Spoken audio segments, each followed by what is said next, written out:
Hey guys, it's Morgan with Morgan's Dog Training. I promised you this week that we were going to talk about how to find a reputable breeder. So we're going to talk about that for a few seconds.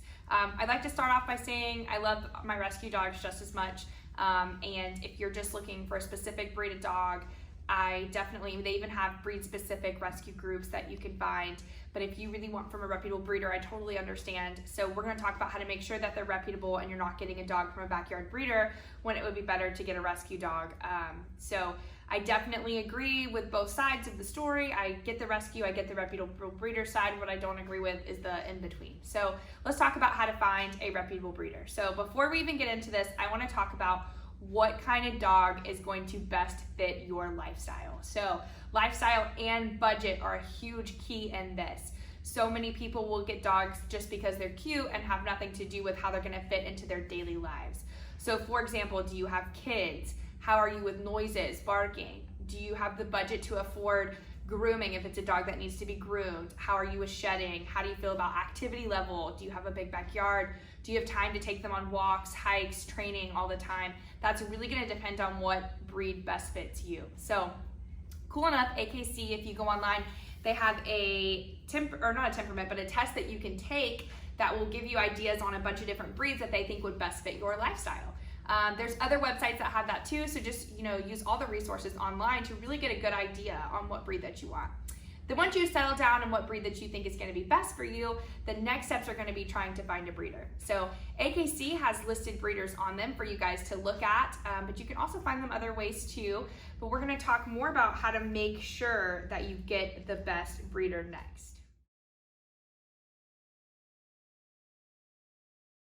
So the next subheading we have is finding a good breeder. So luckily AKC, you can actually Google it and you can find out what breeders are still in good standing with them.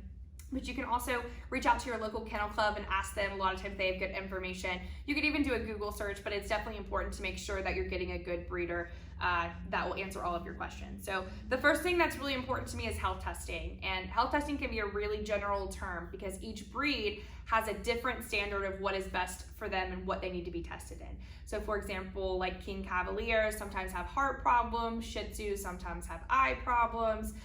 So it totally depends on your breed. And what I would do is I would look up the parent club of the breed and they will tell you specifically what things need to be tested health-wise for the dog. And on top of that, you want to make sure that that breeder is giving you a guarantee that the dog has been tested. Luckily, and that the dog will be healthy.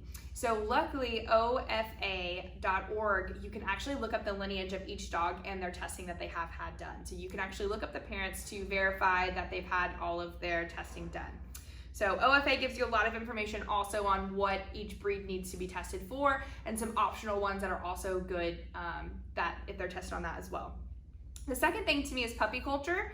Puppy culture is just really cool. It's kind of new thing, but it's extremely important to me and it's early socialization. So even from the day that they're born, working on early neurological or stimulation is really important to really help their brain be able to just understand things. They start to work on startling reflexes and dogs being able to recover from things really quickly, as well as putting a bunch of new things in their environment so that way when they get older, they're able to deal with these things. So puppy culture is extremely important to me as well. So finding a breeder so far that does 1, health testing and does 2, early puppy socialization. And then the biggest question I like to ask them is why your dog? Is it just because it's cute and you wanted your dog to have puppies, or does your dog have certifications? Does it have titles? Was it a therapy dog? Was it a service dog?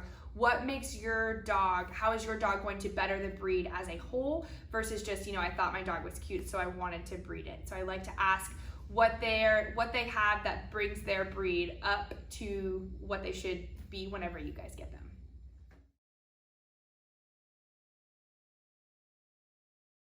So the third subheading is meeting the breeder. So I have a bunch of things on this one that is really important to me. So first off, I think the breeder should have a waiting list or already have homes for dogs that are already conceived. So one of the big things is if the if they're trying to get rid of puppies in the litter still, that really just shows me that they don't have enough people to be getting the dogs for them to be breeding. So I think a lot of times we'll meet really good breeders. All the puppies have homes, even when, like, almost immediately when they're born. So that's really important to me. 2 is really good contracts, but also a breeder who's really willing to answer all of your questions when you're looking at the contracts. So some breeders don't want you to spay or neuter into a certain age. Some of them don't want you, or you have to do it by a certain age to make sure that you're not breeding. And there's a bunch of different things that go into that, and it's important that the contracts are there so that way you guys have a clear communication, but also that you're able to ask questions. So I have a friend right now, or a client, who he just got his dog, and I'm not kidding you guys, this is a full binder that he got going over his puppy and all the things that he may have questions on as far as nutrition, grooming, exercise, things to do and things not to do, health guarantees. We've got a puppy aptitude test, which is really awesome too. So a lot of times breeders are actually picking the puppies for you. They'll ask you questions and they'll find out which dog is gonna fit best with your family. So I'm a big fan of that. I mean, I know if you are very skilled in dogs and you know exactly what kind of dog you're looking for, as long as you can prove that to the breeder, I think that's great. But I think if the breeder would like to give you a recommendation on which puppy they think would best fit your lifestyle, I think that's awesome. Because they've been doing it for a while, so they know a lot of things about this breed, and they know a lot about the puppies, so they know which ones might fit your lifestyle best. Meeting the parents, you have to be able to meet the parents, especially the mother. If they tell you can't meet the parents, that's really a sketchy thing. You know, nature versus nurture is a big thing, and I wish I could tell you it's on how you raise them, but it's not. If you get to that house and that mother is aggressive, reactive, that's just kind of a clear sign to me that that's probably not a good sign for you. You need to be able to lose your deposit too. If you get there and you feel like something is sketchy, you need to be able to say, okay, I've changed my mind, even if you do lose your deposit, and you need to be prepared for that. They shouldn't give away the puppies until they're 8 to 12 weeks, preferably 12 weeks, because dogs go through their first fear period between 8 to 12 weeks. So a lot of times during that fear stage, we're bringing them home, scaring them, taking away from their litter, taking away from their mother, and then throwing them in a crate overnight, which of course can cause some long-lasting damage. So preferably to me, I wouldn't want to pick up a puppy until it was 12 weeks. That will also help with socialization with the mom and other puppies, so that way they come really well-rounded when you get them. No more than 1 to 2 breeds. So if you go there and that breeder has like 3 to 4 different breeds of dogs, I'm not saying they're a puppy mill, but I'm saying that they're not doing it for the better of the breed. So a lot of times that one breeder will have 1 to 2 breeds that they're obsessed with and put all of their work into, not 5 to 6 different breeds. So only 1 to 2 different breeds that they're breeding. Up to date on all of their shots. They should get their first round of puppy shots. I've already seen the vet giving them clear standards as well as their health testing. Like I talked about, them picking the puppy, that was the last thing on my list, was if your breeder is able to pick a puppy for you and you're okay with that, I think that would be an awesome thing, especially if the breeder knows what he's talking about. So if we look at this puppy aptitude test, let me see it. It was really cool. It asked things like social attraction, whether they follow, how are they startle, do they retrieve, how do they do with being restrained, touch sensitivity, sound sensitivity.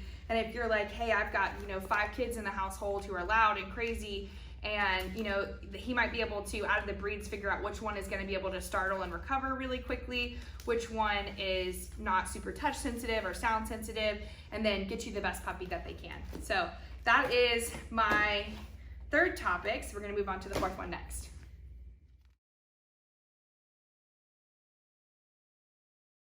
Okay guys, so the last topic on finding the perfect breeder for me is red flags. So things that you need to be ready to drop everything and dart. So the first one is if the breeder asks for all the money up front, it's a no-go for me. They can definitely ask for a deposit, and I think it's right for them to ask for a deposit, but they should not ask for all of the money up front. You want to make sure the puppies are healthy and that they'll make it, and you want to make sure that you still have a little bit of leverage in it. Second one is if they won't let you meet the parents. If you can't meet especially the mother, it's a no-go for me. So if they're like, hey, the mom's not really good with other people because of her puppies, that would still make me uncomfortable and I would ditch. Third one is dogs younger than 8 weeks. You should not get a puppy 6 to 7 weeks if they tell you, oh, the mom's no longer taking care of them. That's also a direct sign for me to get out. So dogs go through their fear period around that stage, and it's important to me that If it was me, I wouldn't get the dog until 12 weeks, but at least 8 weeks. So you don't want to take them any earlier because they need those foundational skills with their litter mates and with their mother to really help them develop into the best adult dogs.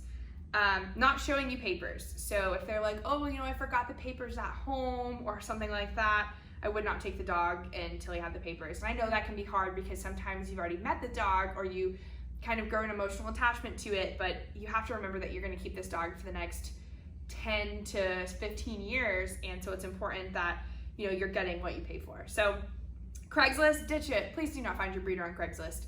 If your breeder's on Craigslist, it's probably not a good sign. So just don't do it. And if you get there and that breeder is breeding more than 2 dogs, also bad idea. So most breeders who really care about their breeds will only be breeding 1 because they're trying to better the breed. If you go to a place and they've got 5 or 6 different breeds, I'm not saying they're a puppy mill, but that would be kind of the direction that I would be leading in my mind. So you definitely want to find a place that will only breed 1 to 2 dogs. So those are my tips and tricks on how to find a good breeder. If you guys have any questions, feel free to reach out to us. We can even help with temperament testing to help find the best puppy for you guys. And if you need help with finding a rescue dog, reach out to me as well because we can help you guys with that as well. So I hope you guys have a wonderful rest of your week.